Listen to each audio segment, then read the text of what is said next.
జ్యోతిషాస్త్రరీత్యా ద్వాదశ రాశుల్లో రెండవ రాశి అయినటువంటి వృషభ రాశి మిత్రులారా, మీరు కృతికా నక్షత్రం 2, 3, 4 పాదములు, రోహిణీ నక్షత్రం 1, 2, 3, 4 పాదములు, మృగశిర నక్షత్రం 1, 2 పాదాలకు జన్మించిన మీరు వృషభ రాశి వారిగా పరిగణించబడుతున్నారు. ఈ నెల మీకు శుభాశుభ ఫలితాలు ఎలా ఉన్నాయి? వృషభ రాశి వారికి ఈ నెల నల్లేరు మీద నడక అని కూడా చెప్పచ్చండి.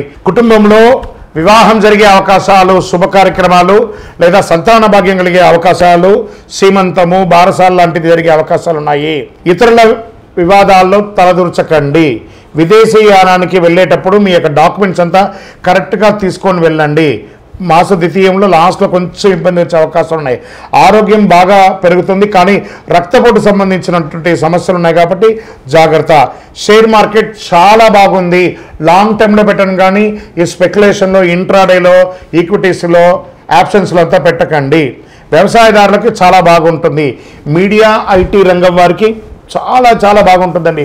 మంచి ఐటీ రంగంలో ఉన్న వాళ్ళకి చాలామందికి ఇబ్బందులు ఉన్నాయి చూసారు కొన్ని నెలలుగా, అవన్నీ తొలగిపోయి మంచి రెగ్యులర్ అయ్యే అవకాశాలు. రాజకీయ నాయకులకి మంచి నామినేటెడ్ పోస్టో, లేకపోతే ప్రజాక్షేత్రంలో గొప్ప పదవో, లేకపోతే పేరు ప్రఖ్యాతులు పెరుగుతుంది.